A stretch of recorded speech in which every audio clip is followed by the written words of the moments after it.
Et sur ce sujet, comme sur tous les autres que nous allons aborder tout au long de cette journée, vos questions, vos réflexions, vos réactions sont les bienvenues, bien sûr, via l'onglet dédié en bas de votre écran ou en utilisant également le chat sur votre écran. Je salue en plateau l'arrivée de Guillaume Reynaud. Bonjour Guillaume. Bonjour Michel. Directeur de relations publiques France de Dédalus, qui répondra à tous vos messages à l'issue de cette séquence. Une séquence dont l'invité n'est autre que Dominique Pont. Dominique Pont est directeur général de la clinique Pasteur de Toulouse et c'est aussi le responsable ministériel du numérique en santé. Son intervention a été préalablement enregistrée. Nous sommes ravis qu'il soit des nôtres aujourd'hui. Nous sommes en février 2022. Le programme Ségur est déjà bien engagé. L'occasion de faire avec lui un rapide retour sur le chemin parcouru. On l'écoute. Alors en gros, depuis janvier 2019, ce qu'on a construit pour le numérique en santé en France, d'abord c'est une vision, la vision d'un juste rapport entre l'État et puis les entreprises du privé, où l'État refixe les règles, voilà, toutes les doctrines, toutes les règles d'interopérabilité, de sécurité, d'éthique du numérique. L'État fixe et fabrique des fondations socles, l'identité nationale de santé, ProSanté Connect, la messagerie sécurisée de santé et bien sûr pour tous les citoyens l'espace numérique de santé. Et les industriels doivent faire évoluer leurs logiciels pour qu'ils se connectent sur ces plateformes numériques d'État et que les industriels se concentrent sur l'innovation. En gros, c'est ça qui a été parcouru avec deux objets emblématiques, le programme Ségur numérique, 2 milliards pour modifier tous les logiciels de France pour qu'ils soient tous compatibles avec cette doctrine et l'espace numérique de santé, mon espace santé pour tous les Français. Nous avons également interrogé Dominique Pont sur ses attentes vis-à-vis de l'écosystème des éditeurs et des Dédalus en particulier. Voici sa réponse enthousiaste. C'est trop fort, franchement, ce qu'on a fait collectivement. Je suis super heureux de la dynamique collective, professionnelle de santé, pouvoir public et industriel, association de patients. Franchement, sans aucune arrogance, le chemin qu'on a fait collectivement depuis 2 ans, c'est inédit en France. On a plus avancé en 2 ans qu'en 20 ans ces dernières années. Donc je suis vraiment surtout très heureux de la dynamique collective, assez humble, pragmatique, mais comme diraient mes enfants, super déter. Super déter, on le note, ça restera. Nous avons également évoqué avec Dominique Pont les perspectives à venir. Découvrons sa réponse. Ce qu'on attend, en fait, c'est un vrai partenariat entre l'État et les industriels. Le programme Ségur, la vision de la feuille de route, c'est on a vraiment pris le parti d'un vrai pacte État-industriel.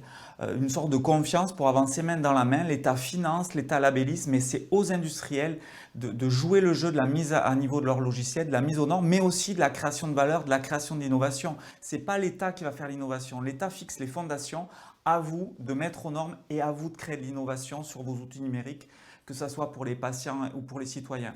Et Dédalus, évidemment, vu que c'est le premier éditeur européen en matière de numérique en santé, dans la bio, au niveau de l'hôpital, voilà, dans tout un tas de secteurs d'activité, il faut que vous soyez premier de la classe. Et puis nous avions également envie d'entendre Dominique Pont sur mon espace numérique en santé et sur le Ségur Vague 2 en cours de construction. Écoutons-le. Alors pour l'arrivée de mon espace santé, voilà, d'ici la fin du mois de janvier, ça va être ouvert à l'ensemble des citoyens français. C'est un gros changement de paradigme puisqu'on va proposer par défaut à tous les Français d'avoir leur carnet de santé numérique qui pourront eux-mêmes renseigner, hein, voilà, stocker des données de santé dedans, renseigner leurs antécédents médicaux, leurs allergies, leurs vaccinations et recevoir automatiquement de la part des professionnels de santé qui sont équipés de logiciels labellisés Ségur des documents de santé, des comptes rendus opératoires, des courriers, des ordonnances, voilà, des volets de synthèse médicale. Donc ça, c'est la grosse nouveauté, le gros changement de paradigme va arriver avec mon espace santé. Ça ne sera pas parfait évidemment dès le début. Il faudra en gros compter 12-18 mois pour que ça soit un vrai carnet de santé bien rempli. Mais en tout cas, on prend vraiment le chemin de faire ce shift en France avec un vrai outil numérique citoyen. Quant à la vague 2, notre vision, c'est de la partager et de la travailler avec les professionnels de santé, les industriels. Notre idée, c'est d'abord de faciliter l'accès au DMP, donc à mon espace santé, nativement dans les logiciels de santé, y compris les logiciels hospitaliers. Donc il y a des vrais sujets techniques à travailler sur la vague 2 autour de ça. Il y a des enjeux autour de franchir un cap supplémentaire d'interopérabilité entre les logiciels avec un petit peu plus de structuration des données de santé. Et puis dernier sujet, évidemment, converger progressivement vers des standards européens. Nous avons également évoqué avec Dominique Pon la présidence française de l'Union européenne. Et dans le cadre de cette présidence française, la délégation ministérielle au numérique en santé a-t-elle prévu des actions à promouvoir? Et plus généralement, quelles seront ces actions dans le cadre européen sur ces sujets? Voici ce que Dominique Pon nous a répondu. En gros, je dirais, sur ce sujet européen, la France, ces 15 dernières années, elle est à peu près en milieu de peloton en matière de e-santé. On n'est pas les plus nuls, on n'est pas les meilleurs, mais là, franchement, on va être leader et maillot jaune en Europe. Et ce qui est en train de se passer avec la présidence française de l'Union européenne, c'est que nos collègues s'intéressent beaucoup à la dynamique qu'on est en train de créer en France, à notre doctrine, à notre vision, à notre avancement.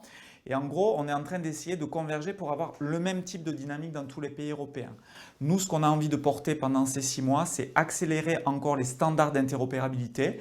Donc les annonces concrètes ne seront pas faites devant cette caméra, mais seront faites dans le cadre d'une conférence de presse dédiée, où on va annoncer les engagements qu'on va prendre. Et il y a pour moi un sujet autour de l'éthique du numérique en santé qui doit aller bien au-delà du RGPD à mon avis. Et la France, pays des droits de l'homme, elle doit être moteur en matière d'éthique du numérique. Et là-dessus, on aura des propositions à faire à nos collègues européens. Et puis dans la feuille de route du numérique en santé, de nombreux sujets doivent encore avancer, notamment l'adhésion de la France à SNOMED CT et le bouquet de services des professionnels. Dominique Pon nous a précisé les sujets qui seront priorisés. On l'écoute. Le sujet de la SNOMED sera arbitré dans très très peu de temps. Voilà. Concrètement, ça fait partie des référentiels d'interopérabilité sémantique qui sont incontournables, mais il faut le faire intelligemment pour ne pas déconstruire en gros notre tissu industriel et être capable d'embarquer tout le monde, que ça ne soit pas quelque chose qui soit contre-productif. Donc il faut le faire intelligemment, mais pour moi c'est quelque chose qui sera incontournable dans les années à venir. En ce qui concerne le bouquet de services, effectivement, c'est la dernière brique de la maison du numérique en santé qu'on avait dessinée en avril 2019 avec Laura Letourneau qui est à construire. Mais les premières briques de ce bouquet de services, c'est l'accès au DMEP, l'accès à ces briques-là depuis les logiciels de santé, y compris des logiciels hospitaliers. Et ensuite, ça sera tous les mécanismes de ce qu'on appelle le single sign-on pour permettre aux professionnels de santé de naviguer d'un logiciel à l'autre sans se reconnecter. Et donc ça, c'est en cours d'instruction et les premiers éléments du bouquet de services, on les verra sur le deuxième semestre 2022. Ensuite, dans les autres priorités, il y a toute l'accélération, stratégie d'accélération santé numérique avec France Relance, c'est-à-dire tracter l'innovation, lancer tous nos appels à manifestation d'intérêt pour toute l'innovation numérique autour de l'intelligence artificielle, autour des digital therapeutics, autour de la télésurveillance qui va rentrer dans le droit commun à l'été prochain avec toutes les innovations qu'on peut imaginer, autour de la formation avec des AMI qui vont permettre de financer des initiatives innovantes en matière de formation numérique en santé et aussi créer un petit peu partout en France des tiers-lieux d'innovation numérique qui rapprocheront en fait les établissements de santé avec les fournisseurs de technologies d'innovation pour accélérer en fait la création de start-up et l'incubation d'innovation numérique en France. Terminons cette interview de Dominique Pon en toute logique par son mot de la fin. Écoutons-le. Le mot de la fin, c'est que pour moi, on est dans un pays qui a l'habitude de en permanence être sceptique, pessimiste, de s'auto-dénigrer, de s'auto-flageller, de dire toujours qu'on est naze. Là, franchement, sur le numérique en santé, la dynamique collectivement qu'on a créée, nous tous ensemble, pouvoir public, entreprises, professionnels de santé, qui n'est pas parfaite bien sûr, mais c'est une dynamique inédite, elle peut vraiment faire de nous un pays leader, moteur en Europe pour tracter à la fois dans notre cadre de valeurs très humaniste, mais aussi moderne et qui tire de l'avant en fait tout le secteur économique du numérique en santé. Et donc moi, ce que je voulais vous dire, c'est en fait, ça va le faire. Ça va le faire, n'est-ce pas, Guillaume Reynaud? Voilà pour cette interview de Dominique Pon. On va débriefer maintenant avec vous, Guillaume Reynaud. Quel est le point de vue de Dédalus sur le sujet du Ségur du numérique en santé? Vous êtes super déter comme lui? Oui. Alors déjà, quel plaisir, Michel, d'entendre parler de Dominique Pon ainsi. Il faut être très clair. C'est tellement agréable sur le fond, bien sûr, parce que les sujets évoqués sont exactement ce qu'on attend, bien évidemment, sur la forme aussi, parce que vous le voyez très bien, vous voyez cet engouement, cette dynamique. Une fois que j'ai dit ça, elle est vraie, cette dynamique, et je tiens à la rappeler encore une fois ici, c'est assez incroyable ce qui est lancé, et c'est pour ça qu'on y adhère, et on n'est pas les seuls, l'écosystème y adhère, c'est extrêmement important. Donc, Rappelez-vous, Michel, l'année dernière, on était là, à la même période, same place, même période, et clairement, on en était encore loin. On annonçait déjà ce lancement du Ségur qui avait quelques mois. Le travail accompli en 2021 est énorme. Il y a eu un très gros travail avec tous les acteurs, avec Dédalus bien évidemment qui s'est très fortement investi. Et donc on est maintenant dans une phase opérationnelle du Ségur. Et cette phase opérationnelle de cette vague 1, c'est on y va, on déploie, on met à jour les solutions. Et c'est ça dont on va parler là, dans cette journée également en filigrane. Alors, clairement pour nous, pour Dédalus, l'engagement a été tout de suite très fort. Très fort pour plein de raisons. D'une part parce que je pense que tous les collaborateurs et collaboratrices attendaient aussi un réveil du numérique en santé en France. Et il est là, il est devant nous. On avait tous un peu, comme le dit Dominique, un peu râlé, hein, on était tous un peu déçus des 20 dernières années, d'hésitation, d'éternoiement. Et donc clairement aujourd'hui on le sent, cette dynamique. Et donc ça donne évidemment envie de se mobiliser. Donc Dédalus s'est investi très vite, et puis c'est préparé, c'est ce qu'on va voir ensemble, c'est effectivement très important. Après, Dominique parle aussi de qu'est-ce que ça va apporter, et il a tout à fait raison, c'est enfin une énorme fluidification sur l'interopérabilité, il y avait des vrais silos, des vraies barrières entre les systèmes, et cette interopérabilité, le DMP va beaucoup aider, mon espace santé va beaucoup aider à ces partages de documents pour apporter des usages aux patients, bien évidemment, qui est d'abord quand même la cible principale de tout ce qu'on est en train de faire dans le numérique santé, c'est évidemment important. Les professionnels de santé vont s'y retrouver également, et puis faciliter l'accès à la donnée, faciliter effectivement l'accès aux documents médicaux, donc ça va exactement dans le bon sens, et c'est pour ça qu'évidemment nous sommes convaincus. Et puis enfin, il a évoqué également dans ce petit interview la place de la France en Europe, dans la stratégie européenne. Alors, parlant de ça à un éditeur qui se veut champion européen de l'e-santé, c'est exactement ce qu'on attendait. Et on est ravis de voir que la vision des équipes de la DNS est exactement en phase avec la vision de Dédalus et ce qu'essaye de construire Dédalus et ce qu'on a lancé depuis maintenant quelques années. L'Europe va prendre maintenant une posture de plus en plus forte. On en avait un peu parlé l'année dernière sur un numérique santé qui va être partagé avec une vraie volonté des pays de travailler ensemble, de collaborer, dans la protection des données, dans l'éthique des données, dans le partage des données. Et donc ça va exactement dans cette direction. C'est typiquement ce que l'on attendait.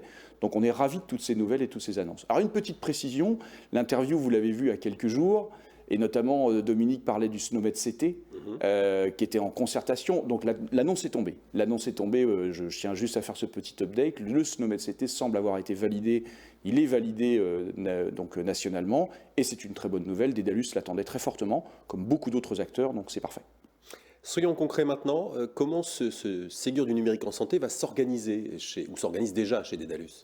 Alors, évidemment, ce programme très ambitieux, on s'y est préparé toute l'année dernière et on y a beaucoup participé. Alors concrètement, déjà pour nous, c'est un enjeu très important parce qu'on avait toutes nos solutions logicielles concernées. Quelles sont-elles ? Donc des gestions administratives du malade, des dossiers patients informatisés, des logiciels de laboratoire, des logiciels de radiologie, et également nos fameuses plateformes d'intermédiation, qui est le terme utilisé effectivement par le Ségur. Il fallait donc se préparer sur ces solutions, il fallait donc les mettre à jour, et c'était évidemment un très gros enjeu. On parle quand même pour nous de 11 solutions logicielles qui sont concernées par cette vague 1 du Ségur. Donc évidemment, les équipes R&D sont tout de suite impactées, et donc elles se sont renforcées, elles se sont préparées évidemment à développer effectivement les exigences Ségur et les obligations de ces exigences Ségur. Mais maintenant, il y a aussi un projet de déploiement opérationnel. Comment, je l'ai déjà dit préalablement, comment on va déployer l'ensemble de ces évolutions sur l'ensemble de notre parc client, que ce soit nos établissements publics, privés, que ce soit nos clients laboratoires publics, privés ou radiologie. Il faut les accompagner, il faut déployer ces forfaits. Et évidemment, les équipes delivery, je sais que Philippe vous en a parlé tout à l'heure, se sont renforcés et continueront à se renforcer pour assurer ces déploiements dans le temps imparti. Donc on parle quand même en tout pour le Ségur de près de 100 collaborateurs complémentaires qui sont dédiés au Ségur, R&D et delivery, pour assurer effectivement l'ensemble de ces déploiements. Donc clairement, il y a aussi dans un très gros travail qui est fait dans l'écosystème, je pense partout, mais également chez Dédalus, c'est d'informer, d'évangéliser le Ségur partout, pour que tous les collaborateurs demain sachent de quoi on parle et sachent effectivement en parler à l'ensemble de leurs contacts, à l'ensemble de leurs clients. Et ça a été un très gros effort que nous avons fait effectivement sur 2021. Alors, pour rappeler aussi les choses, cet après-midi, parce que là, évidemment, je suis très macro sur le Ségur, mais cet après-midi, vous avez donc bien 2 ateliers qui sont prévus. Un atelier sur l'hôpital et la radiologie, et nous vous invitons évidemment à y participer, et vous aurez tous les détails sur nos atteintes des cibles d'usage, sur nos atteintes effectivement du DSR, le fameux DSR, le dossier des spécifications et de référencement, sur nos solutions. Et puis vous avez un atelier labo de la même manière qui expliquera effectivement le volet labo également du Ségur. Donc soyez présents à cet atelier, c'est très important. Et puis enfin, je le redis, si c'était vraiment nécessaire de le redire parce que tout le monde le dit, ne perdons pas du temps sur le Ségur. Engageons-nous dès maintenant sur cette année 2022 pour le déployer, parce que comme vous le savez, le planning est très contraint. Et il faut le réussir dans un délai très court. On parle du 31/12/2022 pour la fin de ce Ségur Vague 1. Donc il est très important de vous mobiliser en tant que client, que nous on soit prêts également pour vous accompagner et réussir ce déploiement dans les temps. Alors, projetons-nous un petit peu dans l'après, si vous le voulez bien, Guillaume Reynaud. Après cette vague 1 du Ségur qui est en cours de déploiement, on l'a compris, le timing était très contraint. Qu'est-ce qui est prévu après cette vague 1 ? Alors, après cette vague 1, eh bien, Dominique l'a annoncé également, c'était dans son interview, il y a une vague 2 qui se prépare. Alors, je dirais, on n'a pas prévu de se reposer après la vague 1, si vous comprenez ce que je veux dire. Cette vague 2, elle est en ce moment en concertation. La concertation a démarré sous l'impulsion de la DNS. Et encore une fois, Dédalus, on se mobilise pour y participer et travailler dans les groupes de concertation. Tout l'écosystème y travaille. Concrètement, elle va sûrement apparaître en septembre 2022 et elle rentrera en application en septembre 2022, et il faudra donc repasser par une vague de déploiement importante. Donc quand on aura fini tous ensemble cette vague 1, eh ben, il faudra attaquer le déploiement de cette vague 2. Donc je pense que sur le plateau du DIFOR 2023, on vous en reparlera très précisément, parce qu'il y aura beaucoup de sujets. Alors les sujets qui commencent à poindre, en tout cas sur cette vague 2, on parle de la e-prescription, une e-prescription totalement partagée dans tous les logiciels, dans tous les secteurs. C'est un très gros progrès. Un très gros effort aussi pour tous les acteurs de l'édition de logiciels. Donc on s'y attelle dès maintenant. Et on parle bien sûr évidemment d'une fluidification de la consultation du DMP et de l'accès au DMP dans les applications. C'est vraiment les 2 gros sujets qui sortent pour l'instant. Il y en aura d'autres, bien évidemment. La concertation est en cours. Mais c'est vraiment le travail qui est à faire. Alors, c'est encore l'occasion de rappeler que ne laissez pas passer la vague 1. La vague 1 est déjà un très gros effort pour tous, un grand gap à franchir pour atteindre les cibles d'usage. Si vous ne faites pas la vague 1, la vague 2 reprendra le périmètre de la vague 1 plus un nouveau périmètre en vague 2. Donc vous aurez un effort encore plus important en tant que client pour atteindre effectivement les cibles demandées par l'État. Donc il faut s'y mettre dès maintenant. On s'y met dès maintenant. Merci beaucoup Guillaume pour toutes ces précisions. On va prolonger notre discussion avec vous à l'aide des contributions des internautes qui me parviennent sur ma tablette. Et cette première question qui nous est posée, je vous la livre. Je n'ai pas été contacté pour mettre en place mon évolution Ségur sur mes solutions. Comment dois-je faire ?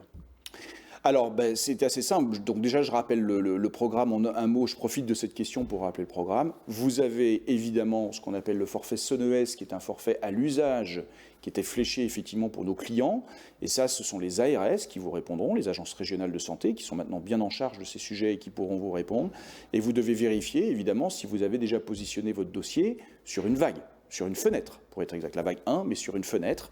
Ça, c'est votre premier effort de contrôle. Si c'est fait, vis-à-vis de Dédalus, c'est très simple. Pour travailler avec nous, une seule boîte mail, qui est commerce.segur@dedalus.eu. Et il vous suffit d'envoyer un mail de demande à cette boîte, et derrière, vous serez pris en charge avec un rendez-vous positionné pour vérifier évidemment vos prérequis, vous apporter toutes les réponses et engager le projet. Donc je rappelle l'adresse mail commerce.segur@